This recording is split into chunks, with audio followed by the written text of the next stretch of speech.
Hola amigos, bienvenidos a una nueva entrevista. El día de hoy en este video traje a un invitado especial dentro de nuestra sección de músicos de alto rendimiento. Este músico está muy presente dentro de la música antigua, es maestro de la Facultad de Música, tiene un doctorado, es un músico muy activo. Y bueno, les presento al maestro Gustavo Castro. Muchas gracias por haber aceptado la invitación, y antes de comenzar la entrevista de lleno quisiera que nos contaras un poquito de cómo es que usted llegó a la música. Bueno, desde niño, ¿no? De niño tuve mucho interés en la música. Recuerdo, y eso se lo platico a mis propios hijos, cada vez que tenía oportunidad en un centro comercial. Yo nací en la ciudad de Veracruz. Me acercaba a la acción de instrumentos musicales.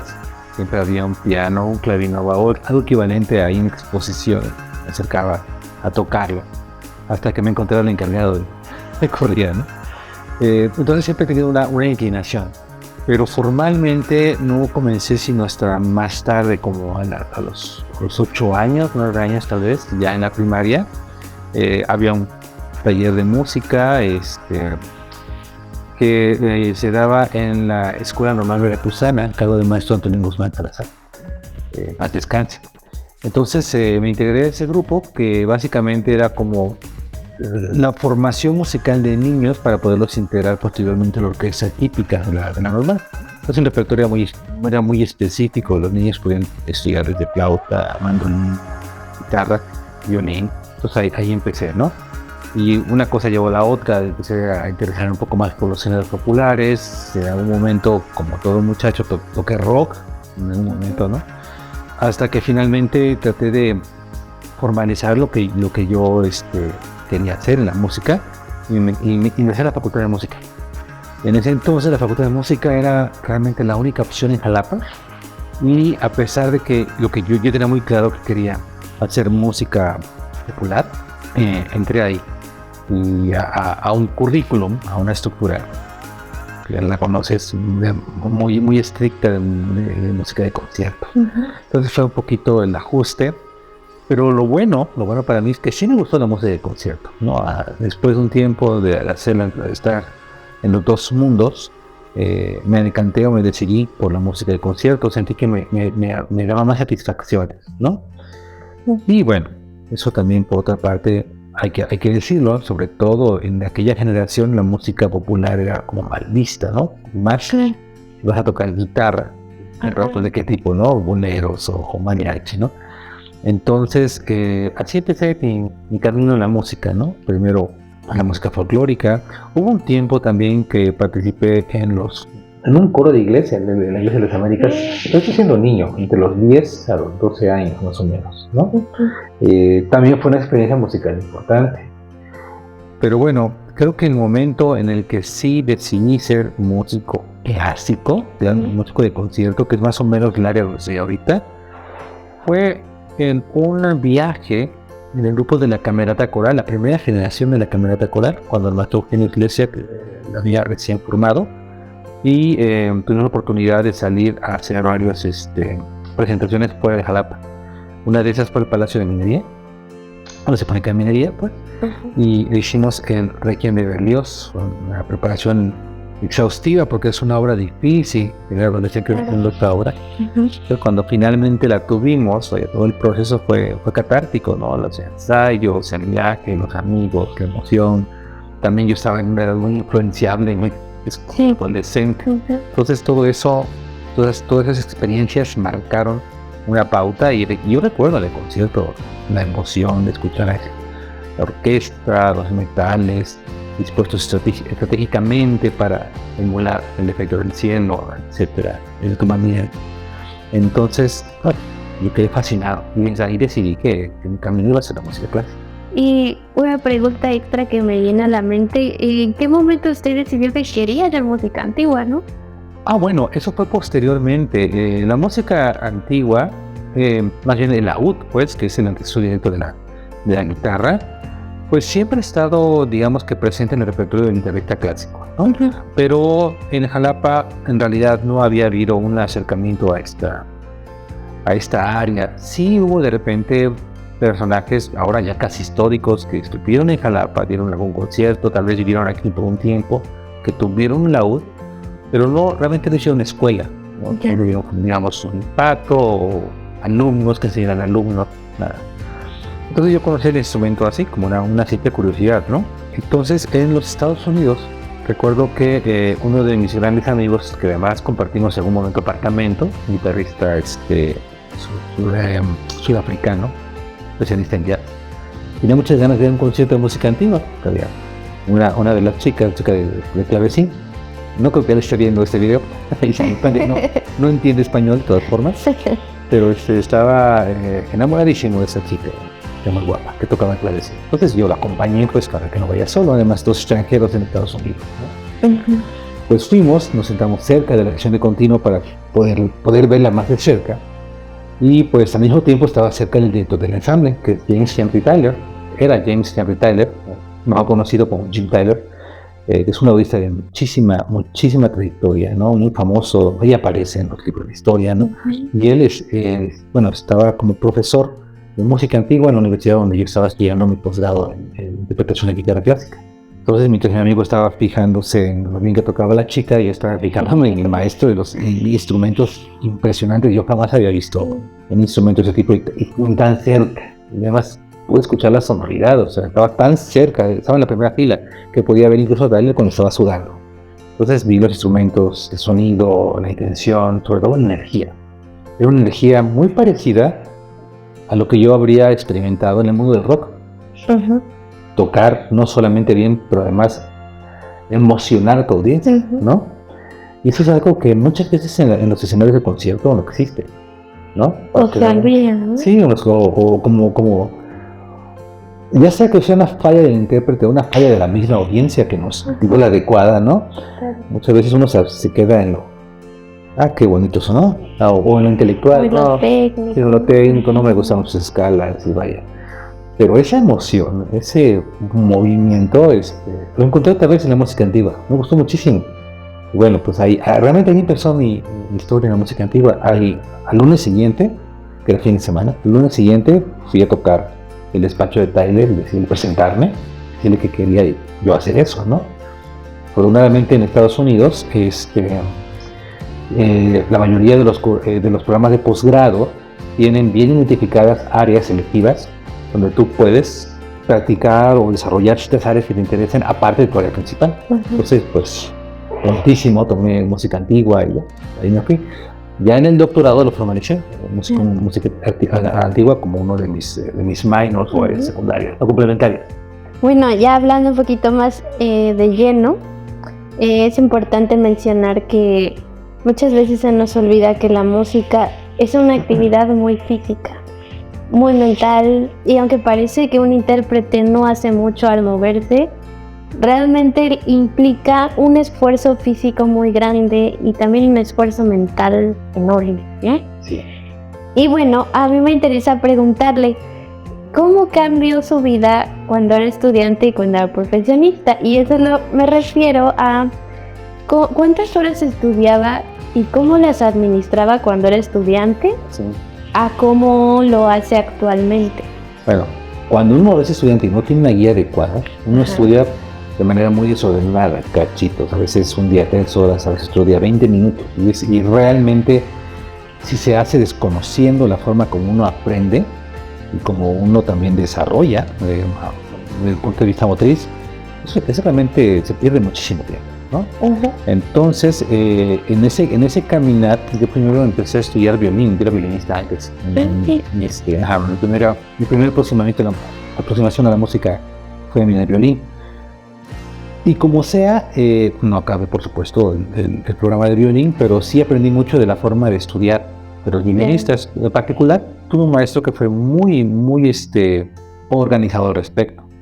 Rodolfo Gutiérrez, tengo que agradecérselo, él fue el que me puso en orden a la hora de estudiar, ¿no? Cuántas horas, qué tipo de trabajo, si voy a hacer técnica, pues es un tipo de atención específico a la técnica, si voy a hacer memoria u otro tipo de trabajo es sobre eso, ¿no? Ujú. Y estoy comentando que de que yo era básicamente un adolescente, 15, 16 años. A veces a esa edad somos un poquito cabeza duras, ¿no? Entonces necesitamos a veces mano firme para explicarte este proceso que uno en realidad no entiende. Repites y emulas, porque es lo que te corresponde como estudiante, pero no lo entiendes. Una vez que ya entré al programa de guitarra formalmente, ya con la experiencia de saber cómo estudiar, sí fui muy organizado en manera de estudiar. Así como tú puedes tener tu horario para explicar o escribir las horas que dedicas a la prepa, las horas que dedicas a la facultad de música o a las clases extras de inglés en las tardes. Así tenía yo también mis espacios para estudiar instrumentos, ¿no? Ajá. Entonces, casi siempre dividían mi estudio, y esto estoy tratando de recordar si era entre los 17 a los 20 y tantos años, un estudio físico en la mañana de técnica, pero de madrugada, pues a veces 1 hora 45 minutos. Y en la tarde lo que pudiera ganar al día, a veces 1 hora, a veces 2 horas, repertorio, ¿no? Y trataba de hacer esto de manera muy consistente. Por supuesto, eventualmente se acabó la cuestión de la preparatoria, la terminé, lo cual significa más tiempo, pero yo estudié 2 carreras. Yo estaba también en ingeniería, pues también tenía que dedicar a ingeniería. Fue un periodo de avance, digamos, técnico lento, por así decirlo, porque tenía muchas cosas que hacer, pero sólido. Entonces eso me gustó. Cuando acabé ingeniería, estamos hablando del 97, fue la última materia, 98 por ahí, me dediqué completamente al instrumento y noté que ahora con más tiempo, y al dedicar más tiempo al instrumento, fui más propicio a lesiones. Claro. Y llegó un momento en que llegué a estudiar, tal vez exageré un poquito, pero no tanto, 10 horas diarias, 5 días a la semana, ¿no? Obviamente, si algún día a la semana no podría con mi cuota, la recuperaba el fin de semana. Entonces, sí, eso fue bastante intenso, pero nunca eran seguidas, siempre eran en bloques de 2 horas, ¿no? Y bueno, pues en la mañana 2 horas, en la tarde después de comer otras 2 horas, la noche hasta a veces hasta 6, o sea, era complicado, pero lo logré. Y creo que fue un ejercicio bueno. Sí me lastimé durante ese periodo, pero aprendí bastante. Afortunadamente pude salir de esa lección ya después, ¿no? Con algo de consejo de otro maestro. Bueno, y hablando de esta parte actualmente, ¿cómo organizas tu tiempo rutina? Bueno, actualmente es muy diferente. El trabajo, la familia, los niños, mis estudiantes. Porque, bueno, el trabajo no solamente se queda en las horas que estás en el cubículo platicando con ellos, sino todo lo que preparas y piensas sobre ellos en casa, ¿no? A fulano de tal, esta pieza le queda grande, tal vez se la tenga que cambiar. Espera, voy a revisar algunas obras. Y en lo que estamos pensando, ahí también se va una parte de tiempo importante. Pero se tiene que hacer, porque si no, la experiencia en el aula es muy deficiente, ¿no? Entonces sí hay mucho menos tiempo. Ya no tengo una forma de prepararme constantemente, sino que preparo diferentes proyectos a lo largo del año. En un proyecto voy a tocar música de la UNEVA y otro proyecto voy a tocar guitarra clásica, en otro proyecto guitarra de siglo XIX. Los voy acomodando estratégicamente en el año. Lo ideal sería a lo mejor un proyecto cada 2 meses. A veces no se puede, a veces puede un proyecto por mes o 2. Últimamente he tenido 1, 2, 3, 4 proyectos en los primeros 3 meses de 2023, por diferentes circunstancias, ¿no? Claro. Que tengo que cumplir con alguna cuota, ¿no? O alguna promesa, alguna persona que me pida algo para un festival. Pero entonces, organizándolo de esa manera, mido un repertorio, la cantidad de tiempo que tengo que invertir a prepararlo, y así me voy espaciando. A veces tengo que levantarme de madrugada a estudiar. A veces ocupo 2 horas en las noches cuando se duermen los niños y estoy tranquilo, como de 10 a 12, 10 a 1, así. Ya, ok. Bueno, hay que hacer cosas a veces para lograr tener un estudio más que nada inteligente, ¿no? Porque aunque parezca poco tiempo, sí, es un tiempo que utiliza para pues desarrollar bien las piezas, las obras, ¿no? Claro. Y bueno, yo quisiera preguntarle, ¿usted prepara su cuerpo de alguna forma física antes de tocar o va directo a la guitarra? Bueno, no, yo quisiera preparar la prueba física. Generalmente, si tuviera el tiempo, y ahora en vacaciones voy a hacer el tiempo, generalmente hago un tipo de rutina técnica, pero trato de no exceder los 25 o 45 minutos por ahí. Depende de lo que tenga que hacer. Porque en la técnica también, si uno se pone muy específico al respecto, puedes pasar de 2 horas, 3 horas. Y no acabas, ¿no? Entonces digo, bueno, ok, voy a corregir este pasaje, estos ligados que no me están saliendo, ¿no?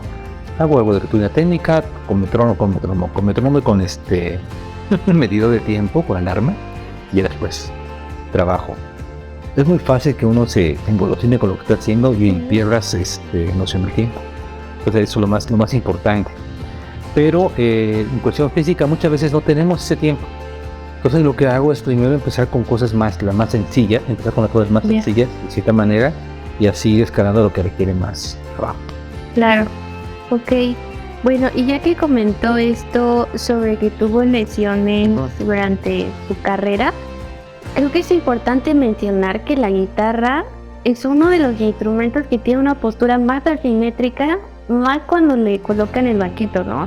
Y los hombros, la columna. Bueno, he tenido algunos amigos guitarristas y se repite mucho esta cuestión de dolores en espalda baja, ¿no? Tensión en hombros. Y bueno, yo quisiera preguntarle, ¿cuál cree que son las causas de lesión en guitarristas? Bueno, de lesión física, que no estamos hablando de, digamos, programación, como distonía focal. No. Ajá, sí. Sí, es la repetición, de movimientos y posturas que no son naturales. Punto. Esto no es, ahorita no me lo estoy sacando de la manga. Recuerdo haber hecho un estudio en algún momento, como parte de un proyecto de clase, de hecho, en Estados Unidos, sobre lesiones, y obviamente siendo un guitarrista tomé esto.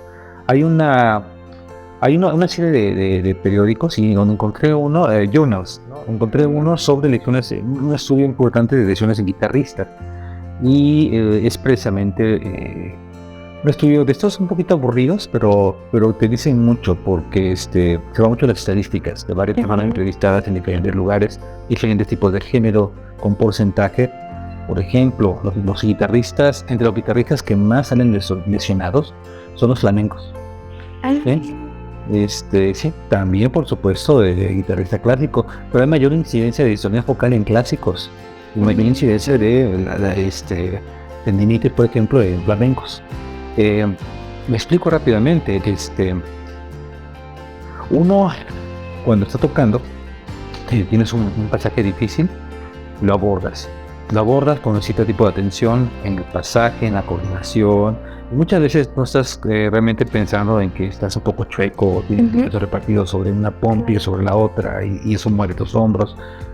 Pero entonces, si, por así decirlo, tengo una postura antinatural, y empiezo a mover y a practicar y a hacerlo de manera repetida, en rutinas, varias horas a la semana, evidentemente voy a tener una lesión, ¿no? Y no nos damos cuenta, no la sentimos, cuando ya está presente. Claro. Y ese es el problema. Entonces, fue exactamente lo que pasó conmigo. Un maestro en cuestión me puso un estudio que estaba posiblemente fuera de mis posibilidades, lo cual no es raro, importante en la facultad que los maestros se pongan un poquito más arriba de los estudios, pero no tuve buena supervisión de parte de él. Una vez que hiciera más de trabajos que literalmente no me veía estudiar, ¿no? Solamente llegaba a ver los resultados y se ponía a ver así. Otra parte no estaba realmente bien lo que estaba sucediendo. Entonces, lo sé ligar, ese estudio en particular, había una cuestión que nosotros llamamos extensión, extendida, de natural de la mano, hay que extender más allá de tus límites, y esto yo no lo sabía. La extensión hacia atrás es mucho más fácil que la extensión hacia adelante, eso es lo que lastima. Y después era con ligados, es decir, dedos fijos y estar moviendo, combinaciones diferentes. Si yo hubiera haber acomodado la mano, alineado con los dedos 2, 3 y 4, y enviado hacia atrás, no me habría lastimado, pero no lo hice porque nadie me lo explicó, ¿no? Eso tuve que aprender años después, ¿no? Claro. No me lastimé. ¿Y qué fue lo que tuvo? Pues un dolor muy feo, de repente, esa es otra cosa importante. En ese momento no me atendí con un médico. Simplemente el maestro me dijo, deja de tocar un rato. Descansa. Descansa y ya, y porque me dijo algo que hay lo bueno y lo malo. Eso es el bueno. Pero la verdad es que no lo era, porque sí fue algo muy feo. Entonces, a raíz de eso, dejé ese estudio, traté de evitar los estudios que tuvieran extensiones, pero no es necesario hacerlo, hay que saberlas hacer, ¿no? Después tuve otro problema también con otro profesor que empezó a doler este dedo, ¿no? Entonces agradecer al pecho, este dedo, pero un dolor muy intenso acá y acá, es como si sintiera que ya no tengo líquido entre los huesos de articulaciones. Entonces cada vez que empezaba era un dolor, no podía tocar, estaba totalmente concentrado en el dolor y no en la pieza. Y bueno, pues ese dolorcillo lo traté de la misma forma, dejaba de tocar, a ver si dejaba de tocar. Y es algo que se repite mucho aquí en Jalapa, todavía lo veo con estudiantes, llegan y platican que eso pasa. Y eso me lo corrigió, y ahora sí, el maestro que me ayudó con la técnica para corregir esto, pues mi maestro de Estados Unidos, Wilken Geiser, no porque fuera un maestro extranjero, pero porque en la guitarra clásica ha habido diferentes escuelas focalizadas en varias partes del mundo, y una de las que están más avanzadas en cuestión de ergonomía es la escuela que está precisamente situada en la costa oeste de Estados Unidos, ¿no? Hay varios maestros, no solamente una persona, son varios asociados a este tipo de escuela. Y yo de hecho fui a estudiar allá por esa razón, quería que me corrigieran la técnica, me explicar. Entonces, bien, después de estarme viendo, se me quería abrir, ¿no? Estarme viendo y me expliqué mi dolor. Y quedaba bien, a ver, toca otra vez, me da vuelta, pues está acá. Entonces me mueve no sé qué cosa acá, arriba en el hombro, estaba levantando y ¡au! De golpe, o sea, me dolió, pero se fue enseguida. Era como estaba como que pisando algo acá arriba. No sé si al estudiar un pasaje que no te sale, te pone nervioso, te ocupa que rompes el hombro y está otro caneta acá. Sí, se trata de lo que entendí después con Bill y varias personas, porque hay varios maestros que supervisan, que muchas veces el dolor focalizado proviene de otros partes, ¿no? Sí. Entonces, claro. Pues eso, a partir de ahí ya no volví a tener ninguna lesión, ¿no? Trato de enseñar eso cuando doy clases, pero es difícil porque no puedo estar supervisándolo siempre.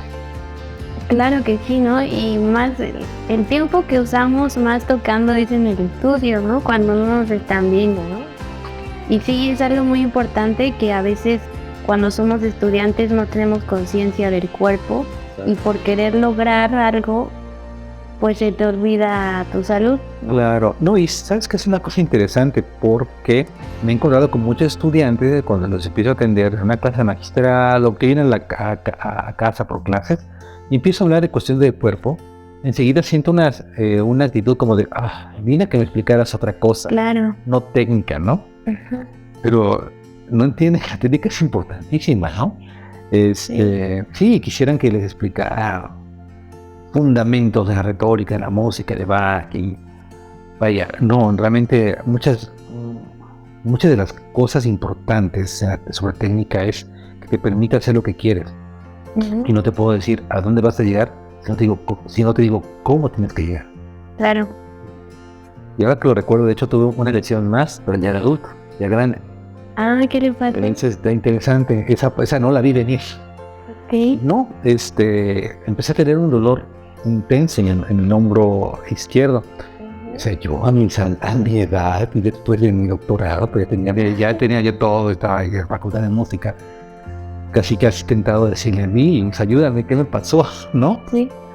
El asunto es que yo toco varios instrumentos históricos, ¿no? Uh-huh. Entonces son instrumentos que varían en tamaño. Uh-huh. Hay, por ejemplo, instrumentos muy pequeños que te obligan, como son pequeños, son también delgados y bajan. Entonces la posición siempre la tenías acá, ahora tienes abajo, ¿no? Entonces, por ejemplo, esta mano, en instrumentos muy pequeños, tiene que tocar la tapa de esta manera. Entonces hay una tensión aquí que no estaba antes, que estaba antes acá. Y es acá, y no sé si aquí sientes, pero aquí estás tocando y sientes exactamente el movimiento. Entonces sí, eso es peligroso si no está uno consciente. Entonces yo estaba tocando la teoría romana. Tenían muchos programas, entonces estaban intensamente trabajando en eso. La teorba tiene trastes muy grandes, ¿no? Entonces la posición que una guitarra puedo hacer así y la teorba es así, ¿no? Ajá. Pero bueno, yo con toda mi arrogancia de conocer mi técnica y tener muy buen trabajo de mano izquierda, modestia aparte, pues yo aquí no puedo lastimar, de hecho me duele en la mano, no me duele nada, me duele en aquí y me voy a relajar. Ahora sí fui a un médico y me dijo, el problema es que está demasiado alto la mano. Entonces, efectivamente, el instrumento está hecho para tocar con los hombros abajo. Y así tocan la guitarra, hacia abajo, pero tocan así. Soy resubido. Entonces me lastimé algo que se llama el manguito rotador. Ajá. En el clamado. Ya. Y es por el tamaño. Entonces, ahí aprendí a respetar el tamaño del instrumento. Claro. Entonces, a veces toco teorba, a veces teormino, a veces laúd, a veces vihuela. Entonces, ahora tengo estudiantes que abordan la teorba y les comento, lo primero que les digo es esto. Este instrumento es muy grande, las manos grandes y, ¿cómo se llama? Necesitas abrir las piernas, como chino, metes un trabajo para que la línea de hombros no se altere mucho. Y si sientes un dolor, porque es el manguito rotador que te enseñé. Pero eso fue realmente por desconocimiento, no por desconocimiento, por no pensar al respecto, ¿no? Sí, claro, ¿no? Por dar por hecho, tal vez, ¿no? Di por hecho que era la misma técnica que con la guitarra, ¿no es cierto? O sea, claro. Bueno, a lo mejor a nivel mano, pero no a nivel brazo. Sí es muy importante que el hombro esté abajo. O sea, ahí también incluye como la propia anatomía natural, ¿no? Una persona más grande quizás no le genere tensión, ¿no? Eso es correcto. Y uno tiene además, ¿cómo se llama? El cuidado, el morbo de ver videos de grandes teoristas en internet. Todos son muy altos, empezando por Rolf Lichtenberg, hombre altísimo, y que el instrumento se le ve como una jaranita, ¿no? Pues sí, ¿no? Entonces, todo eso hay que considerar. Sí, bueno, ahora pasemos a otro tema que a mí me gusta mucho. Yo además de ser flautista también soy instructora de yoga certificada y hasta que llegué a estas prácticas yo no me daba cuenta la relación tan importante que tiene la mente y el cuerpo. Si la mente está estresada, el cuerpo va a estar estresado. Pero eso no lo concientizas teniendo 5 o 10 años, ¿no? Es algo que es un proceso que obviamente no es un proceso que llega a partir de tu edad, no sé. Es un proceso que llega por cuestiones de la vida y por crecimiento, por experiencias, ¿no? Entonces, yo quisiera preguntarle, ¿cómo usted sobrelleva las cargas de trabajo pesadísimas que alguna vez haya tenido? ¿Cómo ha sobrellevado el estrés para no llegar a un punto de quiebre? Es una excelente pregunta. Creo que mi primera forma, tengo varias formas de lidiar con eso, porque no es algo que pasó en el pasado, es algo que sigue pasando y que seguramente voy a tener más momentos de mucho estrés y presión, mucho trabajo. Lo primero que creo que hago al momento de enfrentarme a una situación de esa es ser hiperorganizado, ¿no? Tener mis calendarios, mis agendas lo mejor hecho posible, considerando que el tiempo que tengo que estudiar, considerando familia, pagos que tengo que hacer, o sea, todo, ¿no? Y de plano, en ese momento, si llega a caer otro tipo de trabajo, ahí sí tengo que aprender a decir que no, no, ahorita no, o el próximo mes, lo que sea, ¿no? Esa es la primera forma. La segunda forma, que va muy a la mano, es un poquito como disasociarme un poco de los problemas. Quiero decir, si estoy frente a 2 horas que puedo utilizar para estudiar, pero estoy pensando en que se me está yendo la fecha para pagar los impuestos de abril, pues no voy a aprovechar el tiempo estudiando y ciertamente no habré pagado los impuestos. Me ocupé antes de eso, me preocupé. Entonces tengo que disasociar. De repente poder tener a un hijo enfermo de gripa o algo, pero bueno, mi esposa está encargando, tengo que tratar de aislar mi mente, concentrarme en el objetivo, en la tarea que tengo que hacer en esa próxima hora. Cuando eso acabe, a lo mejor ya puedo volver a ocupar lo demás. Eso sí me costó mucho trabajo. Claro. No te puedo decir que lo tengo al 100, pero sí he dominado algunas cosas, ¿no? De poderme separar mentalmente. Claro. Y es que también es importante decir que dentro del mundo de la interpretación clásica hay una exigencia muy grande. Y muchas veces, aprendes a no vivir, o sea, no quisiera decirlo así, pero a no disfrutar la vida. Porque, ¿qué hacemos los músicos? Estás viendo una serie y estás pensando, debería de estar estudiando, no debería de estar haciendo esto. Estoy leyendo un libro, debería de estar estudiando. Y toda la vida se vuelve en un deber ser y no querer, más bien, ¿no? A veces el estudiar es más porque debo y pues por las exigencias de la vida que porque lo disfruto, ¿no? Y es ahí donde, justo lo que comentaba al principio, ves intérpretes totalmente viendo el disfrute y tú disfrutas con ellos, ¿no? Y obviamente cuando tú vas a ver a un intérprete que está sufriendo en el escenario, claro que no lo vas a disfrutar igual. Claro.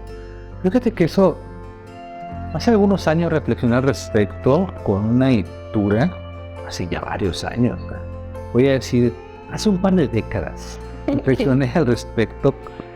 Había una lectura sobre el romanticismo, ¿no? Características del romanticismo. Quiero decir ahorita que era Leonard Meyer, pero no me acuerdo bien. Tendría que revisar mi referencia. Este autor yo estaba en el contexto de revisar nuevas formas de hacer análisis, ¿no? Ya no hacer Schenker o Riemann o análisis de motivos, retórica. Yo quería ver otras cosas. Y decía, la música establece su propia forma de análisis, ¿no? Las músicas, ¿no? Sí, ok. Por ejemplo, en el siguiente capítulo del libro, Meyer te pone un ejemplo. Vamos a analizar el romanticismo. El romanticismo tiene parámetros primarios: contrapunto, armonía, repetición, secuencias, progresiones, todo eso que nos enseñan en la escuela, ¿no? Todo eso que la hace incluso científica, ¿no? Y tiene parámetros secundarios como cambios de timbre, volumen, dinámica, que también generan significado, ¿no? Entonces las cosas generan significado. Ok, ya estaba yo empezando a entender cómo compaginar. Llegué con algo del romanticismo. Dice, el artista romántico, tanto el escritor como el poeta como el músico, entiende bien el mito de Apolo y Marcias. La perfección en música existe, pero solamente para los dioses, para Apolo. Un ser humano como Marcias, de acuerdo al mito griego, puede simplemente aproximarse a él. Puedes aproximarse lo más que puedas a él, estudiar y dedicar tu vida a él, ser tan bueno, pero nunca vas a poder llegar a la perfección en música, ¿no? Entonces el romántico, al ser humano romántico del romanticismo del siglo XIX le gusta eso. De ahí, por ejemplo, las óperas de Mozart, que siempre cierran, ¿no?, con una moraleja final, Don Giovanni. Cuando las representaban en el siglo XIX les cortaban la moraleja para dejarla en la parte más cruda y cruel de la ópera, que era cuando se la llevaban al infierno, ¿no? Y ya el público adoraba ese final. Entonces, siento que parte de la actitud que describes es algo como eso. Nosotros nos estresamos porque queremos ser muy buenos y necesitamos como flagelarnos a través de horas interminables de estudio y de quitarnos de horas de disfrute para poder obtener eso. Es como una visión realmente muy romántica, ¿no? O sea, es algo que pudo haber escrito Schumann en un momento. Flagélate, ¿no? Sufre para poder interpretar Bach de esta manera, ¿no? A sabiendas, como el buen Marcias, que fue condenado a morir despellejado, empanado y despellejado, sabiendo que nunca vas a poder alcanzar la interpretación ideal. Claro. Entonces, ¿cuál es el tema? ¿No? Uno como estudiante romantiza muchas cosas, pero creo que ya desde el punto de vista adulto o profesional debes entender que nunca vas a llegar a ese ideal, porque en primer lugar ni siquiera tú lo tienes claro. En algún momento escuché a Yo-Yo Ma decir al respecto algo sobre sus series o suites de de Bach para cello solo, ¿no? Su grabación histórica. Pues pareció usé mucho tiempo de mi vida para lograrlo. No lo logré, pero lo disfruté mucho. Claro. ¿No? Entonces es básicamente lo mismo. O sea, entender, no vamos a llegar, pero el objetivo está en el camino, no en el fin. Claro. Y en los caminos, cualquier persona que viaja sabe que hay que hacer pausa. Claro, muy interesante lo que dice, y justo me hizo recordar parte de la filosofía del yoga. Habla de eso, muchas veces no importa cómo se ve la postura final o si lograste pararte de cabeza, o lo que importa es este proceso que te llevó a obtener el resultado que sea, ¿no? Pero fue un proceso que tú disfrutaste y que yo siento que sí, a veces, bueno, muchas veces está muy olvidado en nuestra práctica instrumental. Y bueno, afuera del instrumento, ¿qué actividades usted hace para soltar el estrés? Fuera del instrumento, fuera de la música. Bueno, es una pregunta muy chistosa porque realmente fuera de la música nada. O sea, déjame explicarme. Tengo tantos intereses musicales que no concibo. Lo voy a poner de esa manera. Acabo, por ejemplo, después de una temporada en la que estuve tocando mucha guitarra clásica, viajes, magistrales, ok, muy bien. Estoy estresado, por así decirlo, cansado del repertorio de la guitarra clásica. Tengo mi laúd, si no, tengo mi vihuela, y si no, tengo una mandolina, tengo mi guitarra Les Paul, ¿no? Me pongo a tocar jazz o rock. Realmente estoy todo el tiempo en la música, y cuando realmente me harto de las cuerdas, pues me siento clarinova, bien improvisar. Pero bueno, haciendo un esfuerzo fuera de la música, mis hijos, Claro. paso tiempo con ellos y me llevo los perros al parque, que hagan ejercicio, mis hijos también ahí. Trato de disfrutar la familia. Gracias. Ya. Bueno, quisiera que nos diera algún tip, o bueno, más que nada a los guitarristas jóvenes, tips o recomendaciones para evitar lesiones. Bueno, eso es muy interesante. Creo que lo que el guitarrista debe entender, y posiblemente esto también le pega mucho a cualquier tipo de instrumento, es que la técnica, la forma de tocar, es un constructo social. Es algo que se ha venido, es una creación humana. No es algo necesariamente natural. No nacimos para tocar la guitarra, ¿no? Simplemente la guitarra se creó para que nosotros la pudiéramos tocar, ¿no? La técnica en ese sentido ha evolucionado a través del tiempo, ¿no? No hacia mejor o peor. La técnica se ajusta al tipo de música que tocamos, al instrumento que tenemos que tocar. Si la guitarra cambia de dimensiones, la técnica tiene que evolucionar, ¿no? Cada persona tiene también su forma de verlo. Si vamos a técnicas muy antiguas, por ejemplo, siglo XIX, siglo XVIII, esta actitud dogmática de decir la mano es perpendicular, o hay tantos ángulos, o la uña tiene que tener esta forma, y hay esquemas, ¿no? Son visiones muy cuadradas, ¿no?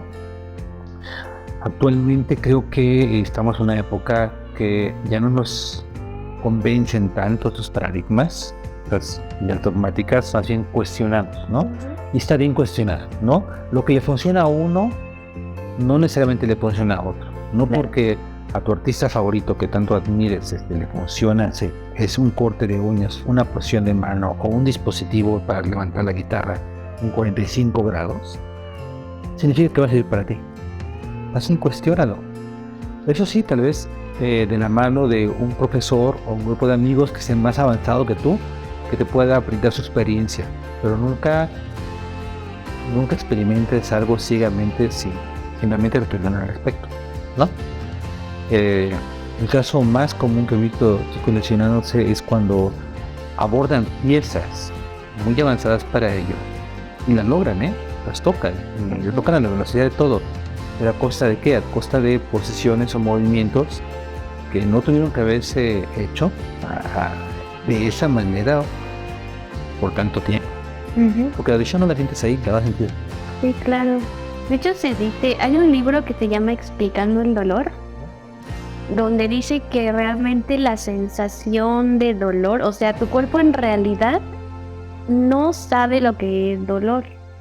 Es de ahí de donde viene esta cuestión del umbral del dolor. Cada persona tiene un umbral distinto, una sensibilidad diferente.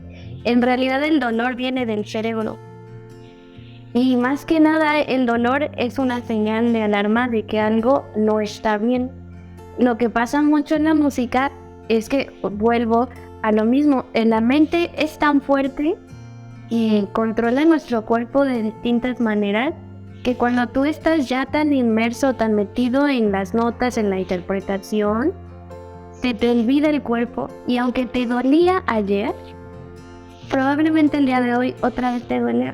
Pero como estás distraído en otra cosa, pues la mente va a decir, no está pasando nada. Ok, entonces ahí dejemos esa articulación quizás que está ahí apretando un tendón. No pasa nada, ¿no? Porque la mente es tan poderosa que nos deja, pues, como un cierto libre albedrío, ¿no? Y lo que dice justamente cuando ya tenemos un dolor crónico es porque ya la lesión está muy desarrollada, ¿no?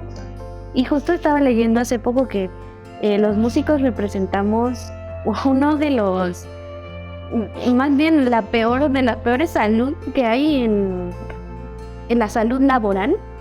Somos un sector que tiene muchos índices de lesiones físicas, de trastornos mentales, depresiones, ansiedad, pues crisis, ¿no?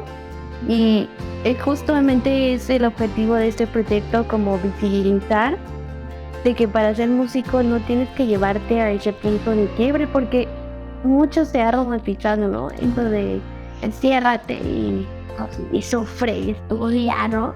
Y nos llevamos intencionalmente y conscientemente a ese punto porque pensamos que solamente así vamos a ser buenos, ¿no? Fíjate eso. Hay una cosa que yo quería decir hace rato cuando me hiciste la pregunta sobre qué hago para afrontar niveles de periodo de estrés. Te había comentado organizarme, abstraerme, puedes separar. Pero la tercera me quedé pensando es precisamente eso, establece metas. Si tengo un concierto de aquí a 3 meses, ¿no? Y puedo dedicar tal cantidad de tiempo a este repertorio, bueno, más o menos ya sé cómo voy a llegar a ese día. No voy a llegar a más. O sea, hazte la idea de que eso es lo mejor que pudiste hacer con el tiempo que te has dado. Hazlo, ¿no? Y no estés buscando otra cosa, porque entonces viene el estrés, viene un montón de actitudes indeseables que lo único que van a hacer es empeorar tu interpretación. No lo necesitas, ¿no? Claro. Sí, mucha frustración, ¿no? También. Sí, como decía Guillomar, disfruta el camino, ¿no? El camino es muy divertido. Puedes también ampliar tus capacidades académicas y profesionales. No hace falta nada más tocar guitarra. Si eres curioso académicamente y te gusta también la producción de audio, la música antigua, la música moderna, la composición, explóralo. Tienes la posibilidad de hacerlo. Porque eso, lejos de distraerte, como nos había enseñado antes, distraerte de la guitarra de concierto, eso lo complementa y lo fortalece. Ese es el concepto. Ok, ¿alguna vez durante su carrera tuvo pánico escénico? Hammer. No, sí, claro, de chavo, de joven. ¿Y cómo logró superarlo? Sí, cuando sufrí pánico escénico era generalmente estando muy joven y siendo presa de mis fantasmas, estos que acabamos de comentar, yo quisiera tocar como el tal disco, para no ser consciente de mis limitaciones, de lo que puedo hacer, de disfrutar del camino. O sea, no, simplemente yo tenía un ideal de tocar, ese ideal me lo autoimponía y pues nunca podía llegar, lo sufría. Entonces al sufrir, pues obviamente sales y te da pánico, no puedes ni tocar. Me acuerdo que hubo un concierto que vi la primera vez que sufrí realmente pánico escénico fuerte, de que no podía tocar. fue en un concierto era un concierto de titulación en Estados Unidos para la licenciatura. Esto fue porque me fui de movilidad a Estados Unidos y tuve que hacer un concierto de grabación allá. Realmente lo tuve que repetir acá. Entonces lo hice allá. Y la sala estaba llena de gente que me apreciaba mucho, que me quería mucho. Yeah. Si hubieran sido completo desconocido, no habría sido tanto miedo. Pero porque era gente que me apreciaba y que me invitó a sus casas, conocí a su familia, todos querían lo mejor para mí, yo no quería defraudarlos. Y eso me impuso un nivel altísimo de estrés. Entonces la primera pieza yo no paraba de temblar. Tuve que decir perdón, regresé al camerino a respirar. No, pues a mí jamás me ha pasado esto. Pero con el tiempo entendí qué fue lo que pasó. Bueno, afortunadamente pude salir y terminar el concierto. Simplemente no sufrí las expectativas. Más tarde vencí eso cuando me di cuenta. Bueno, primero es una especie como de placebo. Me di cuenta que yo necesitaba cierta cantidad de horas a dedicar un programa para yo sentirme tranquilo. Ya. Entonces era mío. Ajá. Algo que realmente no sé si es cierto, ¿no? Sí, claro. Entonces, a lo mejor necesito menos horas, no sé, pero yo decía, necesito para este programa hacerlo 2-3 meses por 5 horas diarias. Y si lo lograba, llegaba el día del concierto y llegaba sin ningún miedo. Ya, ok. Y después, eso fue. Después empecé a tocar mucho, así como 2 o 3 veces por semana en un programa de house pitch también en Estados Unidos. Y eso me quitó los nervios completamente. Casi incluso me insensibilizó, porque a veces daba conciertos sin disfrutarlo nomás, sin equivocarme. Entonces sí, muy bien, ¿no? Uh-huh. Y ahorita te puedo decir que eso se imagina a mis estudiantes, pero tampoco es tan deseable, hacerte un robot, Sí, ¿no? claro. ¿No?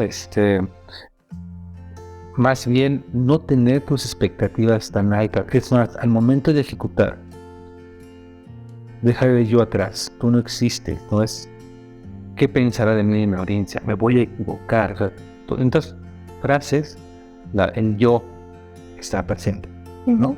Entonces, si vas a pensar en algo, aquí viene la sección de la cadencia, voy a ser un poco más rápida de lo que es ayer, o aquí vienen esas insonancias, voy a ver que no se me pierdan, ¿no? Sí. Pensar en la música. La música.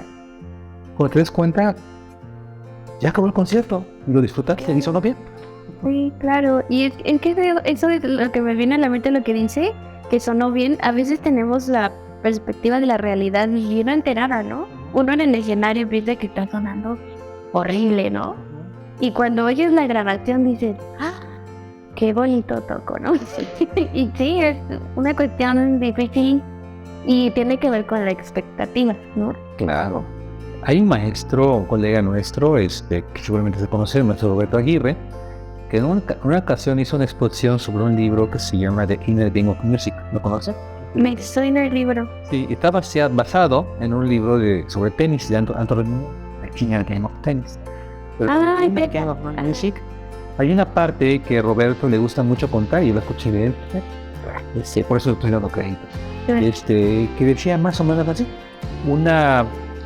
un músico de alto rendimiento, cuando toca mal, cuando sufre esa angustia en el escenario, lo recuerda todo. Recuerda la sensación, recuerda los olores, recuerda la sudoración, el sentirse no puedo encontrar algún instrumento, los hombros para atrás, recuerda la gente tosiendo, la mirada de la gente, o sea, recuerda todo ese tipo de cosas. Claro. Donde a los músicos entrevistados, cuando tocaron muy bien, o de manera al menos satisfactoria para ellos, no pueden recordar ese tipo de situación. No recuerdan, nada más recuerdan la sensación de bienestar. Sí. Pero no recuerdan si la uña estaba expuesta o no, ¿no? Por ejemplo. Claro. Sí, como es poderosa la mente que estaba realmente dedicada en otras cosas. Eso para mí es muy, muy importante. Pepe Romero también lo dice, yo lo escuché, ahí sí lo escuché directamente de él. Tienes que envolver a todos con tu burbuja de amor y olvidarte de ti mismo. Sí. Sí, entonces, cuando estés tocando, olvídate de ti, importa la música, importa el fenómeno que estás haciendo. Es más fácil decirlo que hacerlo, estoy consciente. Es evidente. Requiere años de entrenamiento, requiere también madurez. y de autoconocimiento más que nada, ¿no? Y yo diría que mucho de autoconocimiento, porque si no te conoces, pues no sabes tus carencias y no sabes tus aciertos, ¿no? Entonces todo el tiempo es una constante búsqueda de algo que no sabes qué es, ¿no? Y que a veces pensamos que importa más el ser yo que el hacer música, ¿no? Claro. Fíjate que ahora que lo pones de esa manera, me ayudó mucho a empezar a ser maestro. Claro. Porque en algún momento recuerdo, sobre todo en los primeros programas que hice cuando regresé en Estados Unidos, ya tuve a mi disposición un grupo importante de estudiantes, ¿no? Digamos, una ópera que montamos, un oratorio, con muchas personas. Si yo soy el director y me pongo nervioso y empiezo a fallar en una u otras cosas, entradas, lo que tú quieras, tú transmites ese nervio. Claro. Entonces la orquesta está toda echada para atrás. Ellos necesitan seguridad. Entonces, ahí que me cayó el 20, yo debo estar seguro. No importa qué mecanismo utilice, si me pongo a estudiar o con mis rituales o no sé, me voy a lo que sea que sea tu ritual. Pero arréglalo. Get it done, ¿no? Do you think? Haz lo que tengas que hacer para llegar y entonces transmitir seguridad. Claro. Y sí, eso a mí me ayudó muchísimo. Estudiantes. Claro. Y sin aprendí mucho de ellos. Bueno, ya nos mencionó esto del libro de Tesh. The Game of Tennis, o el juego interior del tenis. ¿Tiene algún libro o película, ya sea sobre música o algo que no tenga que ver, que a usted siente que le haya aportado algo a su manera de interpretar? Bueno, es que la verdad, son tantos libros, son tantas experiencias diferentes. Vamos a pensar, alguna vez que quise montar la sonata 997 de Bach para la UD, tiene una fuga que es totalmente imposible de hacer. O sea, sin que tengas que meterte, alterar el texto, ¿no? O sea, cortar una voz, por ejemplo, ¿no? Hacerlo tal cual es imposible. Entonces eso me enseñó mucho humildad. Claro. Eso que tengo que hacer. En algún momento también en el Aranjuez, tocando en el Aranjuez, las personas que me ayudaron entre muchas personas que me ayudaron a montarlo, está Juan Pablo Laguna, lo aprecio mucho, en la Ciudad de México, y él me decía eso, hasta aquí vamos a llegar.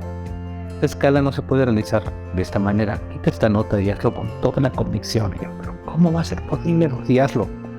Tiene razón, pones en orden tus prioridades.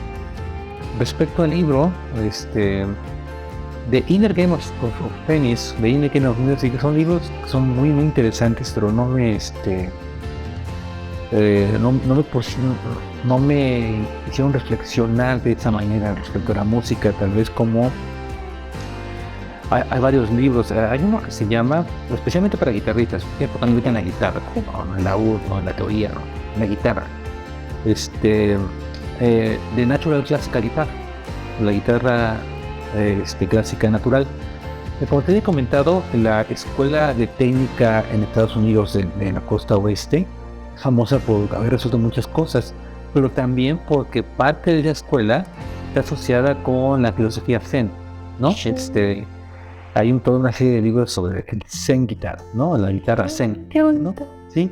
Entonces, este libro es un libro que sí tiene una fuerte ideología Zen, pero explica los principios naturales, pues, de la escuela que te platico, ¿no? La relajación, cuidar los otros lugares, etcétera, etcétera.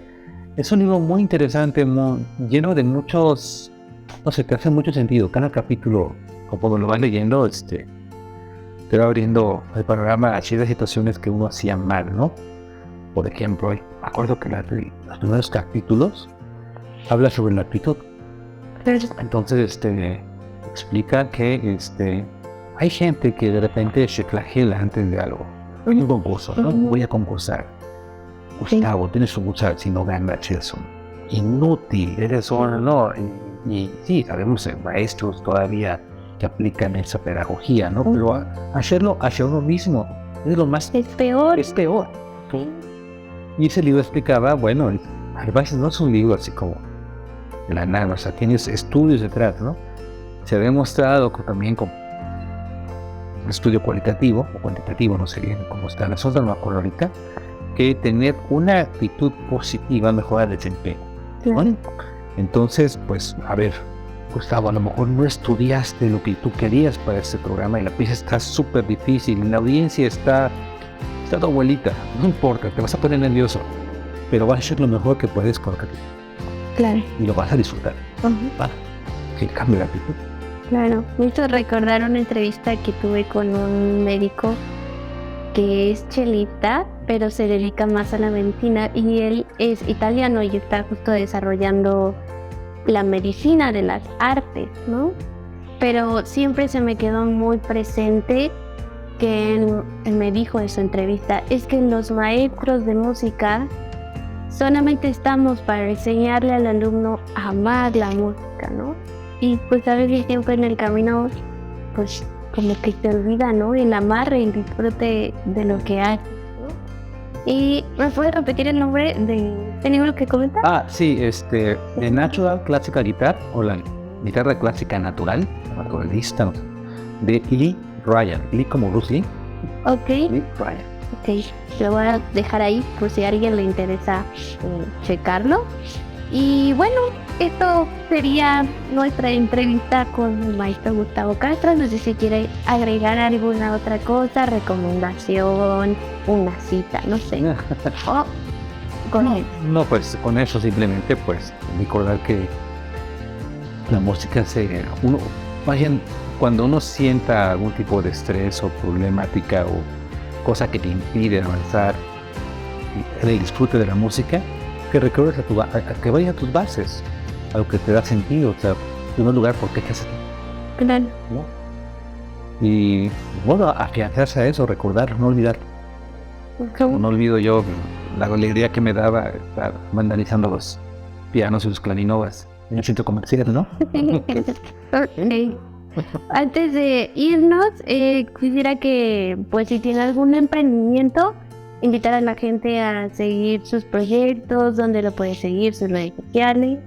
Bueno, en realidad soy fácil de localizar en redes sociales. Pueden buscar por un nombre, o por el ensamble de música antigua, que es el grupo que he tratado de fomentar más. Uh-huh. Y que me ha dado satisfacciones, no el estilo glamoroso de los grandes conciertos o las grandes giras, pero sí que he visto crecer a muchos de los chicos que han estado en el ensamble para ser ellos mismos excelentes intérpretes y amantes de la música antigua, ¿no? Y eso sí me llena, pues. Claro. ¿Cómo están en Instagram o Facebook? Ensamble Antigua de Jalapa. En Facebook, Ensamble de Música Antigua de Jalapa. Y en Instagram lo pueden ubicar directamente como Gustavo Rafael Castro o, bueno, Guido D'Arezzo, que es otro seudónimo que utilizo, pero que es relativamente fácil de recordar. Ok, bueno, pues le agradezco por haber aceptado la entrevista y por haber aportado, porque principalmente este espacio es para que la gente tenga acceso gratuito y total a gente como usted, que son muy activos, que están presentes en el mundo musical, ¿no? Y que a veces pasa que los vemos muy así, ¿no? Pero en realidad, pues todos somos personas y esto es un espacio seguro para aportarnos. Y le agradezco por la entrevista. Gracias por la invitación. Y bueno, antes de irme, les voy a dejar todas las redes sociales del maestro por si alguien quiere escribirle, preguntarle algo, lo tengan ahí presente. Y bueno, yo me despido. Yo soy Alejandra Méndez Cabrera, yo soy flautista, soy instructora de yoga y soy creadora de este espacio, Asana Kalani, cuidado del cuerpo para el músico. Si alguien quiere o tiene interés por ver algunos temas sobre salud del músico, bienestar, salud mental, pueden encontrarlos en el canal. Estamos en YouTube, en TikTok, en Instagram y Facebook. Esta entrevista la van a tener miércoles a las 6 de la tarde por YouTube y por Facebook. Y bueno, espero verlos nuevamente en otra entrevista y nos vemos.